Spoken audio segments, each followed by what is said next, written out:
What if the biggest challenge facing a head coach isn't the playbook, but the past?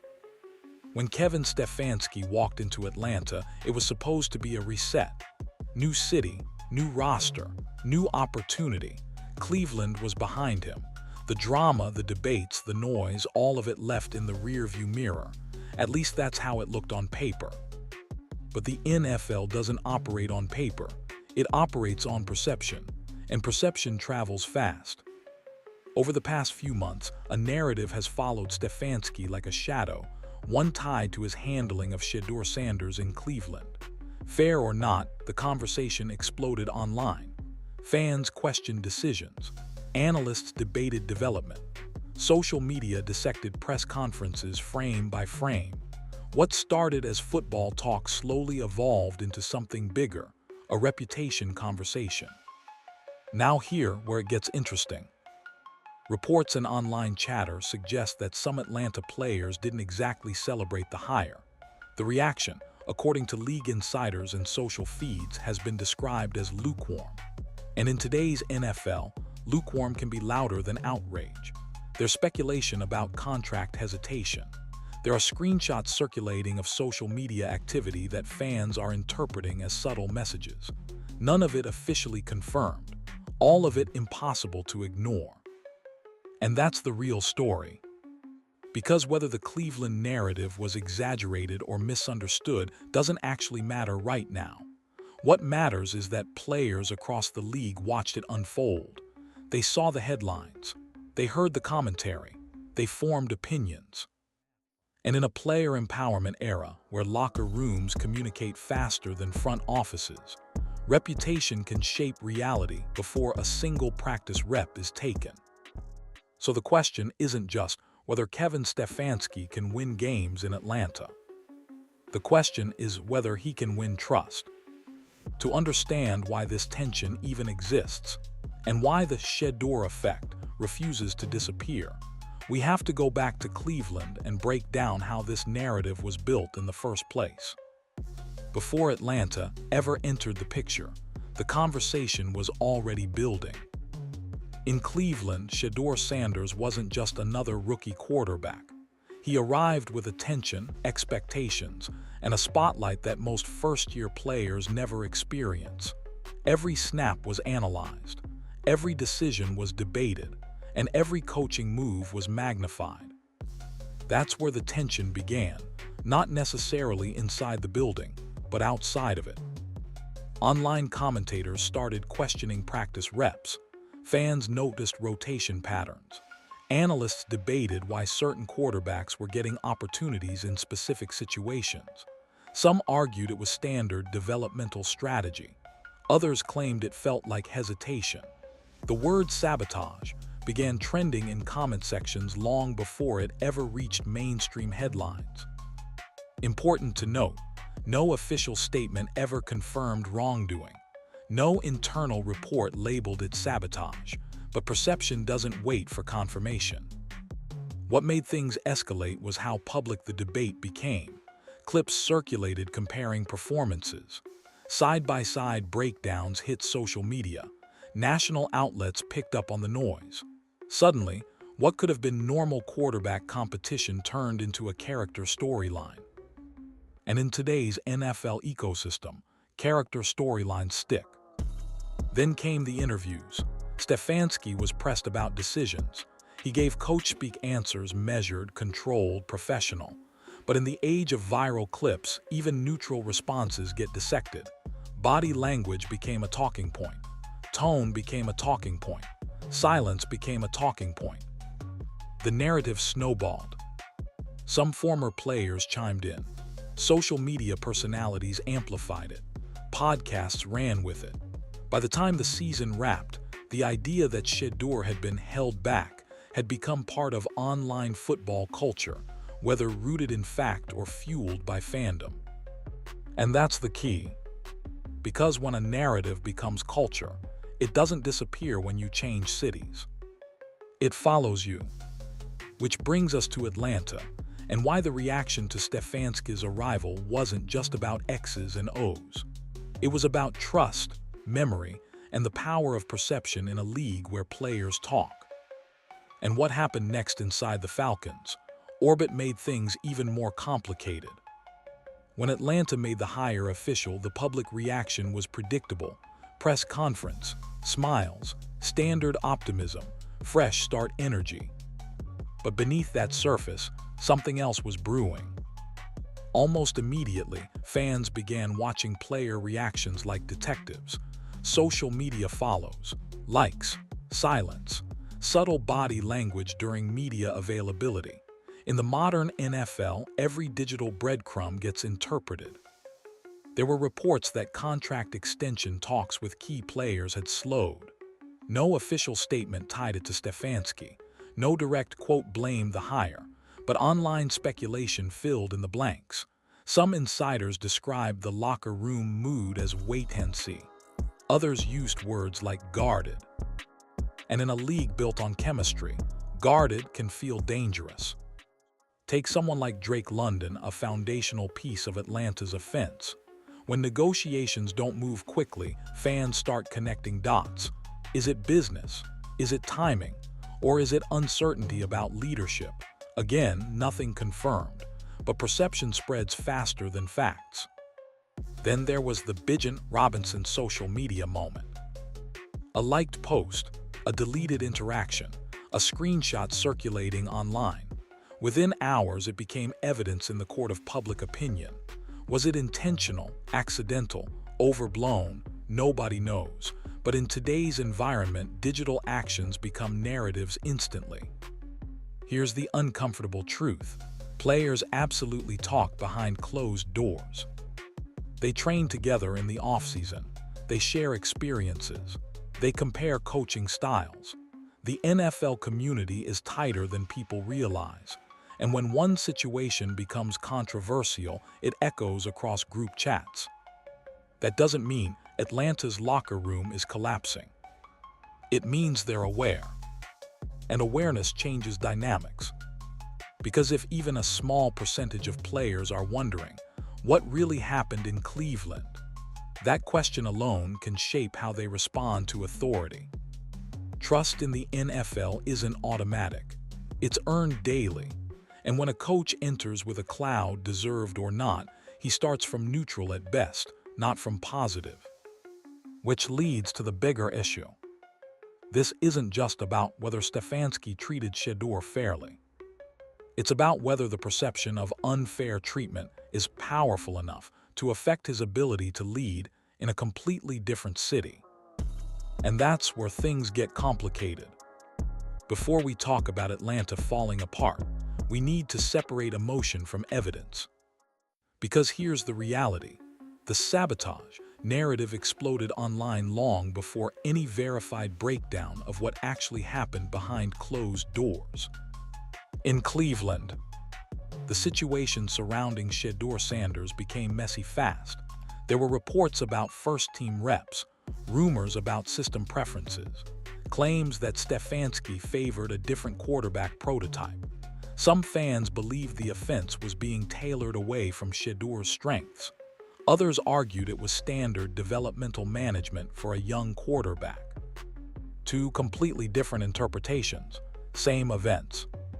On one side, supporters pointed to stretches where Shedeur flashed elite composure, extending plays, making tight window throws, showing advanced pocket feel.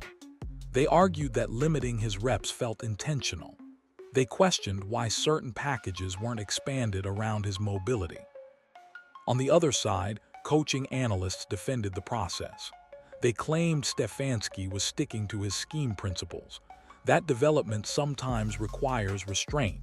That consistency matters more than hype. Here, where it gets interesting. No official document ever confirmed sabotage. No front office statement admitted internal friction, and no verified report showed deliberate undermining. But perception doesn't require paperwork. The moment national outlets started covering tension and social media framed it as ego versus talent, the narrative hardened. Every benching felt personal. Every rotation decision felt political. Every coach speak press conference sounded evasive to fans already convinced something was wrong.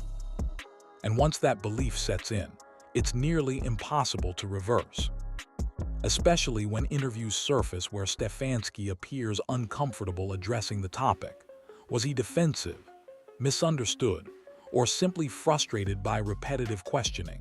That depends on who you ask. But this is the key. Narratives don't need proof to gain traction. They need momentum. And in today's NFL ecosystem, momentum travels faster than facts. Which brings us to the deeper issue. Not what happened in Cleveland, but how that storyline now follows Stefanski everywhere he goes. Because reputations in this league don't reset easily. They migrate. Now here, where this stops being about Cleveland. Because NFL players talk. Off-season workouts, group chats, private dinners, agency circles. Word travels faster inside locker rooms than it ever does on ESPN. So when Kevin Stefanski lands in Atlanta, he isn't walking into a blank slate. He's walking into a building full of veterans who watched everything unfold from a distance.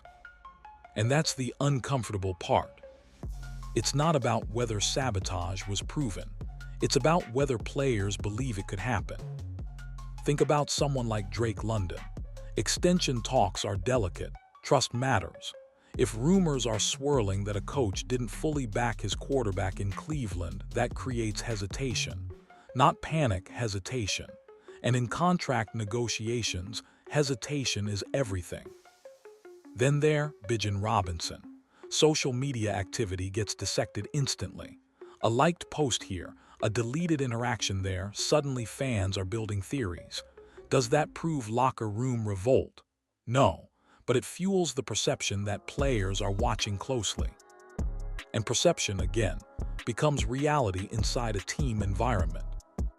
Atlanta isn't a rebuilding roster full of rookies desperate for opportunity. It's a group with established stars, players who know their value, players who have leverage, players who won't blindly buy into a system if they sense instability. The Falcons' locker room has dealt with coaching turnover before. Inconsistent direction, changing philosophies. That kind of fatigue builds skepticism fast. So when reports describe the energy as lukewarm or uncertain, it doesn't necessarily mean rebellion. It means evaluation. Players are asking quiet questions. Is this system built around maximizing talent? Is communication transparent? Will development be collaborative or rigid? And here's the tension. Stefanski's reputation as a structured, system-first coach can either create clarity or create friction.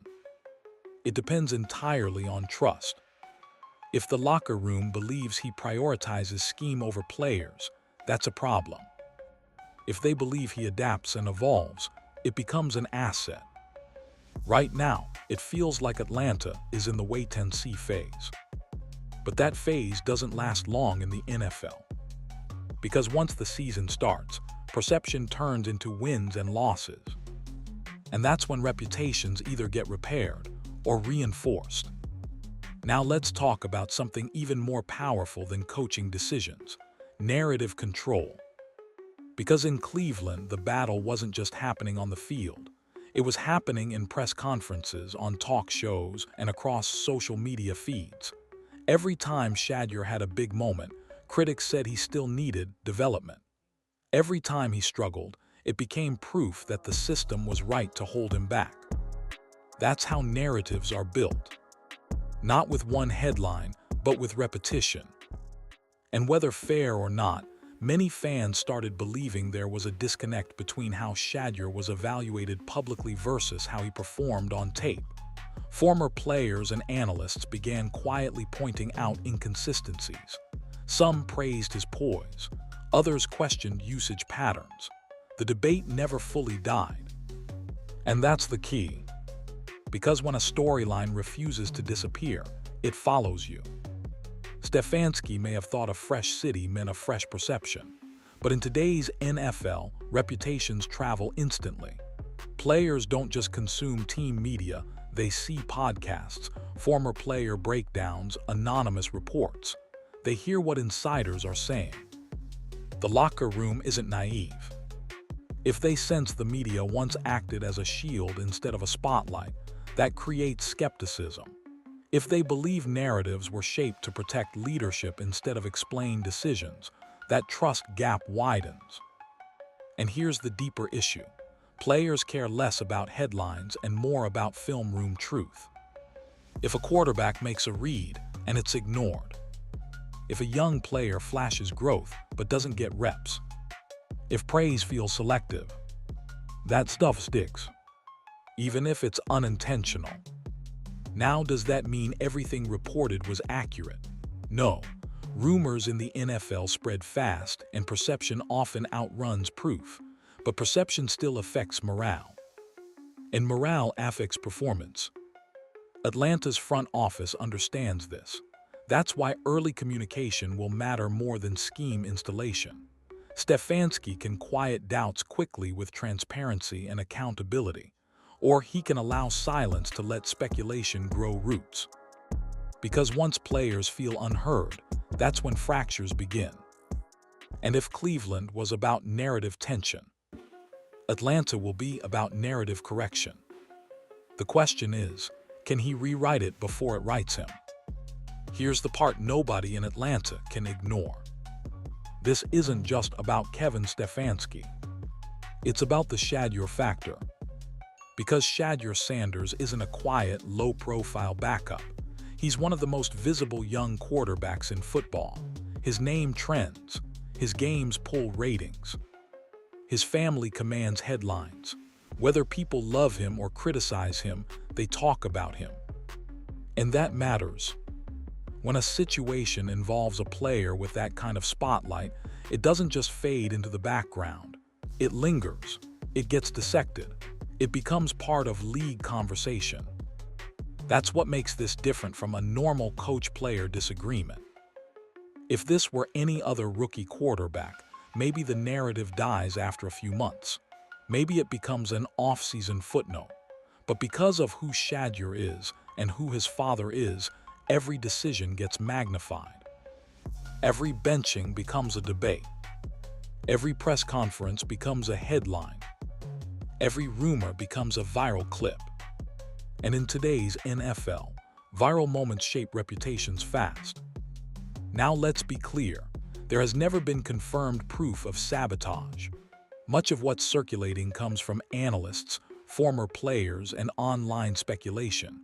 But speculation becomes powerful when it's repeated enough. And here's the danger for Stefanski. Even if the situation in Cleveland was more complicated than fans think, perception can harden into identity. Right now, in certain circles, he's not just a coach who made controversial decisions. He's being framed as the guy who mishandled a generational prospect.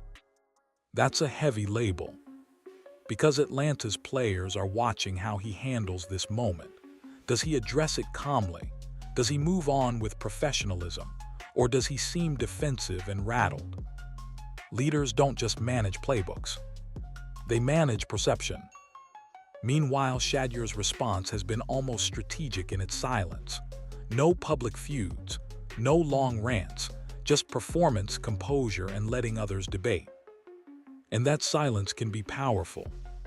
Because while Stefanski is explaining, Shedeur is building momentum. And momentum in this league shifts power faster than any contract ever could. Here, what really determines whether this becomes a crisis or just off-season noise? The locker room. Fans argue on social media, analysts debate on TV, but players decide whether a coach survives. And the tension in Atlanta, at least according to circulating reports and online chatter, isn't about schemes or playbooks. It's about trust. When a new coach walks into a building, he has one job before anything else: establish credibility. Players don't need you to be perfect. They need you to be consistent, transparent, fair. But when rumors follow you from your previous job, especially rumors involving how you handled a quarterback, that credibility starts on shaky ground. Think about it from a player's perspective. You're a young star wide receiver negotiating a contract extension. You're a tight end who's already endured coaching turnover. You're a running back entering the prime of your career. You've watched the headlines. You've seen the interviews. You've heard the whispers. And even if 50% of it is exaggerated, the other 50% plants doubt. If things go wrong, will I be the next scapegoat? That's the question that changes everything. NFL locker rooms are hyper-aware environments. Players talk across teams. They train together in the off-season. They share stories that never make it to national media. The league is smaller than it looks. And once doubt enters a building, it spreads quietly. Not loud rebellion. Not dramatic press conferences. Just energy shifting. Meetings feel colder. Jokes don't land. Buy-in becomes conditional. And conditional buy-in is dangerous. Now, it's important to say this clearly. There's no verified evidence of a mass player revolt in Atlanta. Much of the current narrative is fueled by online reactions and speculative reports. But perception still impacts chemistry.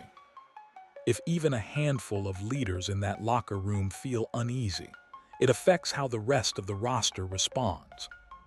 And here's the brutal truth about coaching in today's NFL. You don't lose your job because of X's and O's first. You lose it when players stop believing. So the real battle for Kevin Stefanski in Atlanta isn't against media narratives. It's inside his own building. And that battle is just beginning. Here, what makes this situation bigger than just one coach and one quarterback? The NFL has changed.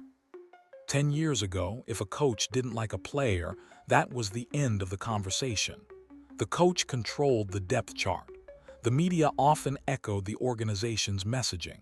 Players had limited leverage. That era is fading. Today, quarterbacks are brands. Stars have platforms. Families have influence. Fans mobilize in real time. When controversy hits, it doesn't stay inside a building anymore. It explodes online, gets clipped, dissected, memed, and debated within hours. That's why the Shedeur situation, whether fully accurate or partially exaggerated, refuses to die. Because it sits at the intersection of three powerful forces: player power, media amplification, legacy narrative. And when those collide, traditional authority gets tested. What we're watching in Atlanta isn't just fallout from Cleveland. It's a live experiment in how much weight perception now carries in professional sports. If players believe a coach mishandled a young star, that belief alone has impact. If fans believe a coach played politics over performance, ticket sales feel it. If executives believe controversy could destabilize the brand, pressure builds upstairs. That's modern football. Now flip the lens. Shedeur Sanders, intentionally or not, represents something new. A quarterback who understands branding. A player raised around media savvy. A figure who knows how narratives form. And whether you think he was wronged or not, one thing is undeniable. He didn't collapse under the spotlight. He absorbed it. That resilience shifts sympathy toward him. And in a player-empowered era, sympathy matters. Meanwhile, Stefanski isn't being judged solely on wins anymore. He's being judged on optics, on communication, on how he handles pressure. And that's a different battlefield. The league is watching. Players are watching. Executives are watching. Because if this spirals in Atlanta, it becomes a warning sign. Not just about one coach's decisions, but about what happens when old-school control collides with new-school influence. And that collision, it's only getting louder. And here's the uncomfortable truth. This story isn't ending anytime soon. If Atlanta wins early, the noise fades. Success covers everything. But if the Falcons stumble, if a star player looks frustrated, if even one anonymous quote leaks, the entire Cleveland narrative comes roaring back louder than before. That's the risk Kevin Stefanski is carrying into this new chapter. Meanwhile, Shedeur Sanders doesn't have to say a word. Every strong performance strengthens his case. Every moment of composure rewrites the narrative without him touching a microphone. And that's what makes this fascinating. This isn't just about sabotage. It's about perception. It's about power. It's about who controls the story in today's NFL. Atlanta thought they hired a coach. They might have inherited a storm. Now the real question is simple. Will this become redemption or reputation collapse? Because in this league, history doesn't disappear. It follows you.